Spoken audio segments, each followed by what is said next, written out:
खुशामदेद दोस्तों। सहीफा जब्बार खटक ये एक ऐसी पाकिस्तानी मॉडल है जो कि अब ड्रामों में बतौर एक्ट्रेस भी काम करती हैं। पिछले दिनों इन्होंने अहमद अली भट्ट के पॉडकास्ट में इंकशाफ किया कि जब ये एयरलाइन में ट्रैवल कर रही थी तो इन्होंने एयर होस्टेस को खास तौर पे बताया कि अगर इनका सांस बंद होने लगे, अगर इनके दिल को कुछ होने लगे तो वो एयर होस्टेस घबराए नहीं, सिर्फ आए और इनको थोड़ा सा ऑक्सीजन दे दें क्योंकि इनको पैनिक अटैक की बीमारी है। उन्होंने रोते हुए ये भी बताया घर में अकेले उनको सीवियर डिप्रेशन होती है और कभी कभी वो ये भी सोचती हैं कि वो अपनी जिंदगी खत्म कर लें। ये खाली सहीफा जब्बार खटक की कहानी नहीं है।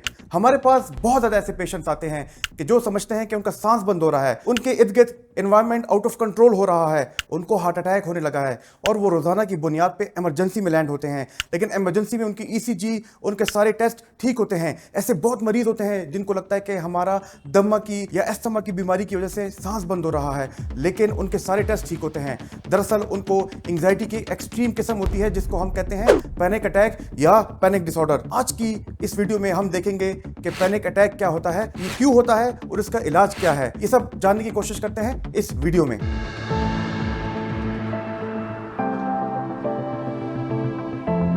अस्सलाम वालेकुम, मेरा नाम है डॉक्टर अली एहसान मुफ्ती। मैं एक माहिर नफ्सियात, एक कंसल्टेंट साइकियाट्रिस्ट हूं। Welcome to my infotainment channel. दोस्तों, आज की वीडियो है जो है पैनिक डिसऑर्डर के बारे में है। काफी लोगों को पता ही नहीं है कि पैनिक डिसऑर्डर होता क्या है, बल्कि वो तो पैनिक डिसऑर्डर और पैनिक अटैक के बारे में भी वो डिफरेंशिएट ही नहीं कर पाते। हम रोजाना 8 से 12 मरीज जो है पैनिक अटैक्स और पैनिक डिसऑर्डर के देखते हैं। आज हम इस वीडियो में देखेंगे कि पैनिक अटैक्स होते क्यों हैं, ये होते क्या हैं और इसके इलाज के बारे में भी बात करेंगे। एक रिसर्च के मुताबिक खाली अमेरिका में 5% लोगों को पैनिक अटैक होता है अपनी जिंदगी में। आगे जाने से पहले दोस्तों मेरी आपसे ये गुजारिश रहेगी कि हमारी टीम जो है ये वीडियो बनाते हुए बहुत मेहनत करती है, इस पर बड़ी रिसर्च होती है, तो आप हमारे चैनल को लाइक करें, सब्सक्राइब करें, बेल का नोटिफिकेशन दबाएं। कई और आप देख रहे हैं तो इसको जरूर फॉलो कीजिए। नीचे हमारा व्हाट्सएप का नंबर आ रहा है, अगर आपके कोई कमेंट हो, अगर आपको कोई सवाल हो, जरूर व्हाट्सएप नंबर पर राब्ता कीजिए। आगे जाने से पहले मेरा आपसे एक सवाल है, what is panic disorder? Number 1 गुस्से में आना, दूसरा बहुत ज्यादा घबराहट, तीसरे नंबर पे लोगों पर शक करना। आप एक ऑप्शन सेलेक्ट करें, नीचे कमेंट में इसका जवाब दें। दोस्तों, अगर पैनिक डिसऑर्डर के बारे में बात की जाए तो इसका लाइफ टाइम प्रेवेलेंस जो है अमेरिका में वो 2% से 6% तक जाता है।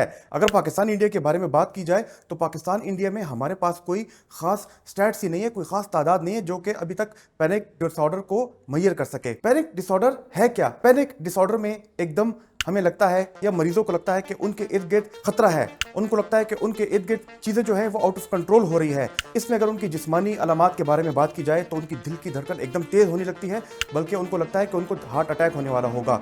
इसके अलावा उनको बार बार पसीना आने लगता है, उनके हाथ पांव भी कांपने लगते हैं, उनको सांस की तकलीफ होने लगती है, उनको लगता है कि उनके चेस्ट में टाइटनेस होने लगी है और उनको सर्दी लगने लगती है, उनके चेहरे की रंगत चेंज होती है, उनका चेहरे का रंग सुर्ख हो जाता है। जैसे कि मैंने बताया कि उनको लगता है कि उनको हार्ट अटैक होने लगा है, उनको दिल का दर्द होने लगा है, जहाँ पे उनको चेस्ट पेन भी होता है। इसके अलावा उनको सर का दर्द होता है, उनको चक्कर आने लगते हैं और चक्कर आने के साथ साथ वो लाइट हेडेडनेस उनको फील होता है और उनको शायद चक्कर आके वो थोड़ी देर के लिए गिर भी जाएं। और जब ये सिम्टम्स बहुत ज़्यादा आउट ऑफ कंट्रोल हो जाए तो उनको लगता है कि वो इस दुनिया से डिटैच हो चुके हैं, उनको लगता है ये सब कुछ अनरियल है और वो एक दूसरी कैफियत में चले जाते हैं। ये ड्यूरेशन जो है पैनिक अटैक्स की, ये 2 मिनट से लेकर 30 मिनट तक भी हो सकते हैं और हमने देखा है कि ये घंटों तक भी जा सकते हैं। अगर आपको ये अटैक 1 से 2 दफा हो और हर हफ्ते में हो और अगर 1 से 2 महीने हो तो यकीनन ये पैनिक अटैक नहीं, अब ये अटैक डिसऑर्डर बन चुका है और आपको एक माहिर नफ्सियात, एक साइकियाट्रिस्ट की जरूरत है। अभी तो आपने पहचान लिया कि पैनिक अटैक होते क्या हैं। अब हम ये जानने की कोशिश करते हैं कि पैनिक अटैक होते क्यों हैं। इसके मल्टीपल फैक्टर्स हैं, लेकिन सबसे पहला फैक्टर जो है वो है जेनेटिक फैक्टर। जी हाँ, ये फैमिली में रन करता है, यानी कि अगर आपके खानदान में लोगों को पैनिक अटैक्स होते थे, आपके दादा दादी, नाना नानी, आपके चाचाओं में, मामू में होता है, हो सकता है कि आपको भी पैनिक अटैक या आपके प्यारों में भी पैनिक अटैक हो। 2002 में एक तहकीक, एक रिसर्च हुई थी जिसमें ये देखा गया था कि जेनेटिक कंपोनेंट जो है ये बहुत इंपॉर्टेंट पार्ट है पैनिक डिसऑर्डर के लिए और हेरिडिटी रेट जो है यानी कि जेनेटिक रेट जो है अप्रॉक्सीमेटली 43% कंट्रीब्यूट करता है पैनिक डिसऑर्डर में, पैनिक अटैक्स में। इसके अलावा ये भी देखा गया कि हमारे ब्रेन की जो केमिस्ट्री है जिसमें हम सबसे ज़्यादा फोकस करते हैं न्यूरोट्रांसमीटर्स पे। अगर न्यूरोट्रांसमीटर्स को मैं बहुत आसान अल्फाज में आपको समझाऊं तो उसमें dopamine, serotonin, epinephrine, non epinephrine, ये ऐसे न्यूरोट्रांसमीटर्स हैं जो कि दिमाग के एक सेल से दूसरे सेल तक पैगामात पहुंचाते हैं। यानी कि आप ये सोचते होंगे कि मैंने अपने दोस्त को पैगाम पहुंचाना है तो क्या वो व्हाट्सएप से करते होंगे, वो टेक्स्ट मैसेज से करते होंगे, या वो ईमेल से करते होंगे।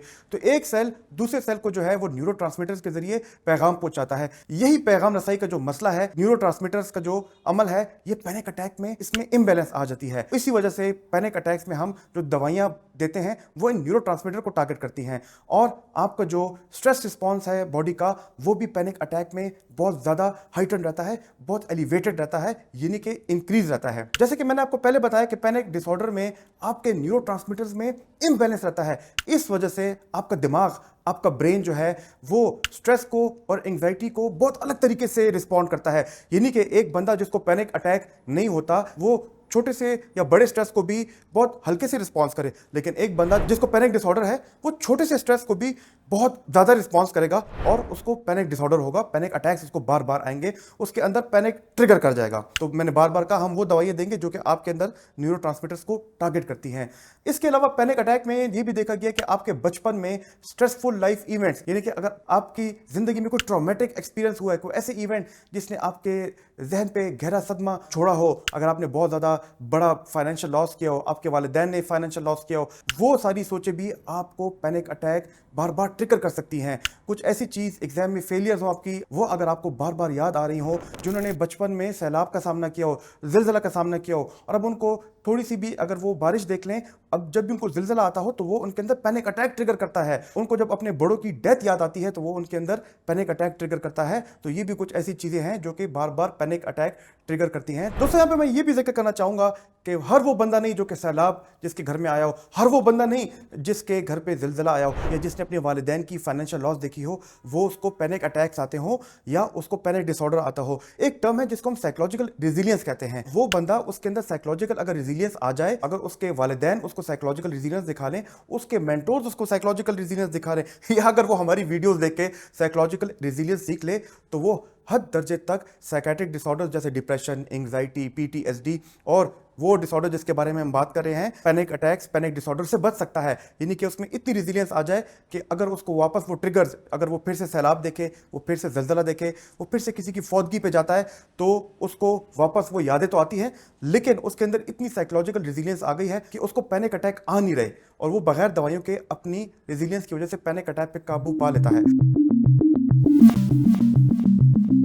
दोस्तों, अब हमें पता चल चुका है कि पैनिक डिसऑर्डर के अलामात क्या हैं, पैनिक डिसऑर्डर क्यों होता है, लेकिन प्रॉब्लम क्या है, स्टिग्मा। यानी कि बहुत ऐसे लोग हैं जो कि पैनिक डिसऑर्डर, पैनिक अटैक्स का शिकार होते हैं, लेकिन वो साइकेट्रिस्ट या साइकोलॉजिस्ट के पास या किसी भी मेंटल हेल्थ एक्सपर्ट के पास आते नहीं हैं। वो या तो पीर फकीरों के पास जाते हैं, या वो बहुत हुआ तो किसी हकीम के पास जाते हैं। इसके नतीजे में वो ट्रीटमेंट अवॉइड करते हैं। इस वजह से उनका पैनिक अटैक, पैनिक डिसऑर्डर बार बार होने की वजह से उनके दिमाग को नुकसान पहुंचता रहता है। बहुत ज़्यादा लोग जो है साइकेट्रिस्ट से ट्रीटमेंट अवॉइड करते हैं, और ये भी एक तहकीक के मुताबिक देखा गया है कि जब उनको लगता है कि पैनिक अटैक नहीं है, ये हमें हार्ट अटैक हो रहा है, तो वो बार बार कार्डियोलॉजिस्ट के पास जाते हैं। उनको ऐसा लगता है कि हमें पैनिक अटैक नहीं हो रहा, हमें दमे का मर्जा लायक है, तो वो पल्मोनोलॉजिस्ट यानी कि चेस्ट के डॉक्टर के पास जाते हैं। हालांकि ये आपको साइकेट्रिस्ट के पास जाना चाहिए। इलाज टाइम पे ना मिलने की वजह से जब उनका पैनिक अटैक बहुत खराब हो जाए, तो उनके कुछ ब्रेन के स्ट्रक्चर्स हैं, आपका एमिगडाला का, ये ब्रेन का एक छोटा सा ऐसा स्ट्रक्चर है जो कि आपकी मेमोरी और इमोशनल रेगुलेशन के साथ उसका ताल्लुक है। इसके अंदर ब्लड सप्लाई कम हो जाती है। आपका प्री फ्रंटल कॉर्टेक्स जो कि आपकी यादाश्त, मेमोरी और लर्निंग के साथ जिसका ताल्लुक है, इन जगहों पे आपकी क्रॉनिकली ब्लड सप्लाई कम हो जाती है, और जिसका बाद में आपकी आने वाली जिंदगी पे बहुत बुरा असर पड़ता है। इसके अलावा अगर आप पैनिक डिसऑर्डर पे आप जल्दी काबू ना पाएं, आप जल्दी इलाज ना लें, तो इसकी वजह से आपका सिंपैथेटिक सिस्टम ज़्यादा हो जाता है। अगर मैं आसान अल्फाज में बताऊं, आपके बॉडी में दो सिस्टम्स काम कर रहे होते हैं। एक पैरासिम्पैथेटिक सिस्टम, पैरासिम्पैथेटिक सिस्टम उस वक्त काम करता है जब आप सो रहे होते हैं, यानी कि ये आपकी डाइजेशन के साथ काम होता है, आपको रिलैक्स करने का इसका काम होता है। और जो दूसरा सिस्टम है वो है सिंपैथेटिक सिस्टम। सिंपैथेटिक सिस्टम को वो सिस्टम समझिए कि अगर आपके सामने शेर आ जाए तो ये आपको भगाने में काम देगा। तो अगर आप सोचिए कि हर वक्त अगर आपके बॉडी में सिंपैथेटिक सिस्टम एक्टिवेट रहेगा, यानी कि अगर आपकी जिंदगी में हर वक्त शेर आपके सामने होगा, तो हर वक्त आपकी जिंदगी में एक स्ट्रेस होगा, आपकी जिंदगी में हर वक्त स्टीरॉइड आपकी बॉडी में रिलीज होगा, जिसको हम कॉर्टिसोल भी कहते हैं, तो वो आपके न सिर्फ ब्रेन को डैमेज देगा बल्कि आपकी ब्लड प्रेशर, आपके दिल की रफ्तार को तेज करेगा और आपको शुगर की बीमारी भी इससे लाहक हो सकती है। तो ये बहुत जरूरी है कि आप पैनिक अटैक का वक्त पे इलाज कराएं। एक रिसर्च आर्टिकल के मुताबिक पैनिक डिसऑर्डर एक ऐसी क्रॉनिक कंडीशन है जिसकी वजह से मरीजों में एक डिस्ट्रेस आ जाती है, एक डिसेबिलिटी आ जाती है, जो कि उनकी फैमिली लाइफ को मुतासर करती है, उनकी सोशल लाइफ को मुतासर करती है, उनकी वोकेशनल फंक्शनिंग को मुतासर करती है। यानी कि अगर एक बंदा उसमें पैनिक अटैक्स आ जाए तो वो ना अपनी महफिलों को एंजॉय करता है, ना वो शादियों में जाता है, बल्कि सबसे बढ़ के ये कि वो उसकी ऑफिस लाइफ, उसकी वर्क लाइफ भी मुतासर होती है। वो बंदा जो कि मैक्सिमम प्रोडक्टिविटी पे काम कर सकता था, अब उसकी प्रोडक्टिविटी, उसकी मैक्सिमम एफिशिएंसी 100% से अब गिर के 50% पे आ गई है। उसके अलावा पैनिक अटैक्स के बारे में ये भी देखा गया है कि चूंकि वो साइकियाट्रिस्ट के पास बहुत लेट आता है, वो और डॉक्टर्स के पास जाता है, हकीमों के पास जाता है, तो वो हमारे मेडिकल रिसोर्सेज का बहुत ज़्यादा इस्तेमाल करता है। उसके अलावा उसका अपना बहुत ज़्यादा खर्चा हो जाता है, क्योंकि वो तो सिर्फ फिजिकल अलामात के लिए दवाइयाँ ले रहा होता है। एक रिसर्च के मुताबिक quality of life in panic disorder और पैनिक डिसऑर्डर की वजह से प्री मेच्योर मोर्टेलिटी, यानी कि अगर आप पैनिक डिसऑर्डर का टाइम पे इलाज ना कराएंगे तो आपकी बहुत जल्दी मौत भी वाक़ हो सकती है। तो दोस्तों, ये बहुत ज़रूरी है कि आप पैनिक डिसऑर्डर का जल्दी इलाज करवाएं, ताकि कम्युनिटी लेवल पे जो हमारा क्वालिटी ऑफ लाइफ है वो भी बेहतर हो, कम्युनिटी लाइफ पे जो हमारी इस पे इतनी कॉस्ट आ रही है वो भी कम हो। दोस्तों, हमने बात कर ली पैनिक डिसऑर्डर की, होता क्या है, इसमें अलामात क्या है, किस वजह से होता है, और अगर इसका टाइम पे इलाज ना कराएं तो उसके क्या नुकसानात हैं। आइए जानने की कोशिश करते हैं कि इससे बचे कैसे।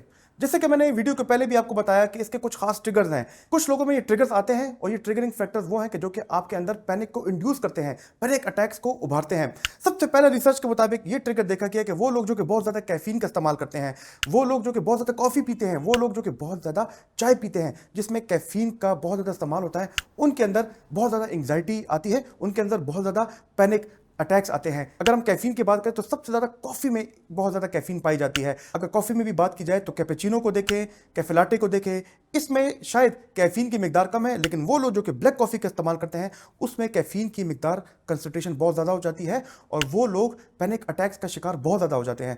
वो लोग जो कि कड़क चाय, तेज़ चाय पीते हैं, उनमें भी हमने देखा है, हमारे बहुत ज़्यादा ऐसे मरीज़ हैं जो कि चाय का इस्तेमाल करते हैं, उनमें न सिर्फ नींद की बीमारियाँ आती बल्कि उनमें बहुत ज़्यादा पैनिक अटैक्स भी आते हैं। दूसरे नंबर पे हमने ये देखा है वो लोग जो कि बहुत ज़्यादा ड्रग्स का इस्तेमाल करते हैं, वो ड्रग्स जैसे कि चर्स, हशीश, वीड, यानी कि चर्स की मुख्तलिफ अकसाम का इस्तेमाल करते हैं, उनमें बहुत ज़्यादा पैनिक अटैक्स आती हैं। कल भी मेरे पास एक ऐसा पेशेंट आया था जो कि दिन में सिर्फ 2 चर्स की सिगरेट पीता है और उसमें इतना ज़्यादा पैनिक अटैक आया कि वो मोटरवे पे अपनी गाड़ी का एक्सीडेंट करते करते बचा। एक नई ड्रग आई है, बल्कि मैं तो कहूँगा नई ड्रग नहीं है, इस पर पूरा सीजन बन चुका है, ब्रेकिंग बैड, आइस मेटएम्फेटामिन क्रिस्टल इसको कहते हैं।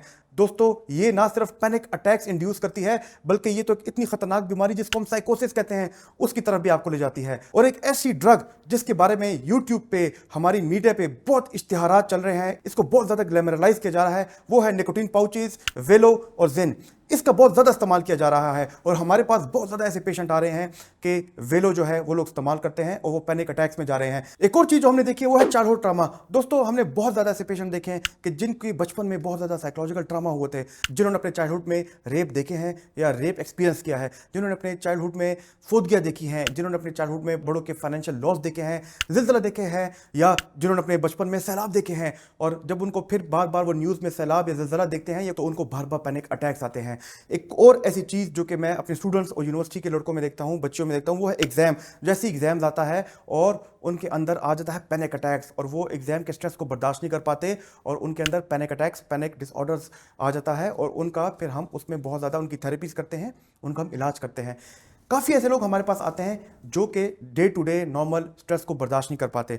स्ट्रेस की देखिए मुख्तलिफ अकसाम हैं, इसमें हम फिजिकल स्ट्रेस की भी बात करते हैं, हम इसमें ऑनलाइन स्ट्रेस की भी बात करते हैं। काफ़ी लोग हमारे पास आते हैं जो कि एक्यूट स्ट्रेस को भी बर्दाश्त नहीं कर पाते, जैसे कि टायर का पंक्चर हो जाना, मोबाइल का ख़राब हो जाना, यूपीएस का ख़राब हो जाना, जनरेटर का ख़राब हो जाना। अगर हम क्रॉनिक स्ट्रेस की बात करें तो यानी कि ज़िंदगी में रिलेशनशिप ख़त्म हो जाना, सेपरेशन, डाइवोर्स, बिजनेस का ख़राब हो जाना, तो स्ट्रेस को कोप करना ये भी बहुत ज़्यादा लोग नहीं कर सकते, स्ट्रेस को बर्दाश्त नहीं कर सकते और वो भी पैनिक अटैक में चले जाते हैं। बहुत ऐसी हमारी छोटी बहनें जो कि शादी कर लेती हैं और जब नए घर में जाती हैं उनको एडजस्टमेंट इश्यूज होती हैं और वो जो है पैनिक अटैक का शिकार होती हैं अपने ससुराल में, इन लॉज में। तो दोस्तों, ये छोटी छोटी ऐसे ट्रिगरिंग पॉइंट्स थे, अगर आप इस पे फोकस करें, इन ट्रिगर पॉइंट्स को अपने पास लिख लें और ये देखें कि इन ट्रिगर्स को कैसे अवॉइड करें और इन ट्रिगर पॉइंट्स के मुकाबले में हमारा बिहेवियर क्या होता है, तो यकीनन इससे आपको बहुत ज़्यादा फायदा होगा।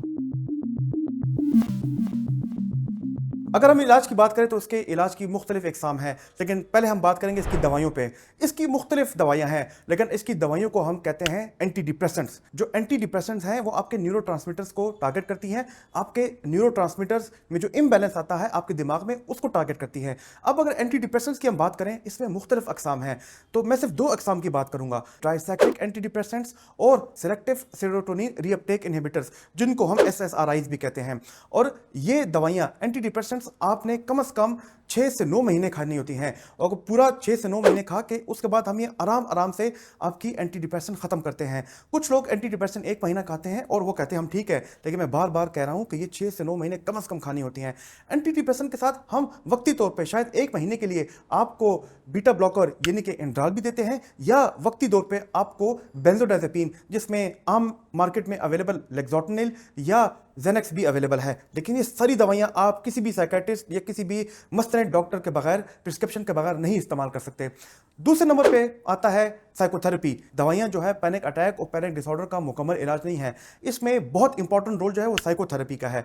और साइकोथेरेपी में बहुत ज़्यादा थेरेपीज है, लेकिन मैं इसमें सबसे ज़्यादा और सबसे इंपॉर्टेंट फोकस करना चाहूँगा CBT पे, जिसको कहते हैं कॉग्निटिव बिहेवियर थेरेपी। इसमें हमारी कोशिश होती है कि हम आपकी उन सोचों को आइडेंटिफाई करें जिसकी वजह से आपके अंदर पैनिक इंड्यूस होता है। अगर आपने बचपन में सैलाब विटनेस किया है, सैलाब को देखा है या जलजला देखा है, अगर आपकी लाइफ में अब जब भी जलजला आता है तो आपके अंदर पैनिक आता है, और ये जो है आपके लाशऊर सबकॉन्शियस दिमाग में पड़ा है। तो हमारी थेरेपी की जो टीम है वो बैठती है, आपके इन ट्रिगर पॉइंट्स को आइडेंटिफाई करती है, जो आपकी कॉग्निटिव डिस्टॉर्शन है, जो आपकी जो ये गलत सोच है या मिस अनरियलिस्टिक सोच है, इसको अच्छी सोच के साथ रिप्लेस करती है। इसके मुख्तलिफ सेशन होते हैं, एक सेशन 45 मिनट का होता है और कम से कम 6 से 8 सेशन होते हैं। और रिसर्च ने भी ये साबित किया है कि अगर आप SSRI और CBT इकट्ठे करें तो आपकी ब्रेन में जो एबनॉर्मल स्ट्रक्चर चेंजेस आती हैं वो रिवर्स हो जाती हैं और वो ठीक हो जाती हैं, और इस वजह से आपके पैनिक अटैक और पैनिक डिसऑर्डर बिल्कुल ठीक हो जाते हैं। इसके अलावा जो आपकी बर्दाश्त करने की सलाहियत है वो भी बेहतर हो जाती है, और न सिर्फ आप लाइफ स्किल सीख लेते हैं, बल्कि आप छोटे छोटे जितनी भी आपकी जिंदगी में एंग्जाइटी आते हैं वो भी बेहतर हो जाते हैं। आप डीप ब्रीदिंग एक्सरसाइजेस करें, आप रिलैक्सेशन टेक्निक्स करें, वो भी आपको पैनिक अटैक्स में बहुत हेल्प करेंगी।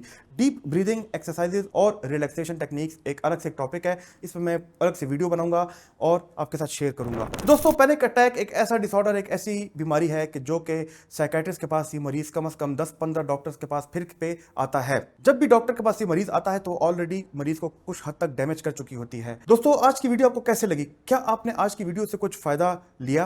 क्या आपको लगता है कि आपके किसी दोस्त, फैमिली मेंबर या चाहने वालों में ये बीमारी आपने देखी है? अगर आपको लगता है कि आपके किसी करीबी दोस्तों में, करीबी फैमिली मेंबर में, या आप में कोई ज़हनी मुश्किलात हैं या ज़हनी अमराज हैं, तो आप जाइए किसी भी करीबी साइकोलॉजिस्ट के पास या साइकियाट्रिस्ट के पास, मदद आपका इंतजार कर रही है। मेरी कोशिश रहेगी कि मैं अपनी वीडियोस के जरिए आपके अंदर साइकोलॉजिकल रेजिलियंस लाऊं, आपकी पर्सनैलिटी में एक पॉजिटिव इंपैक्ट लाऊं। तो मेरे साथ जुड़े रहिए। खुदा हाफिज।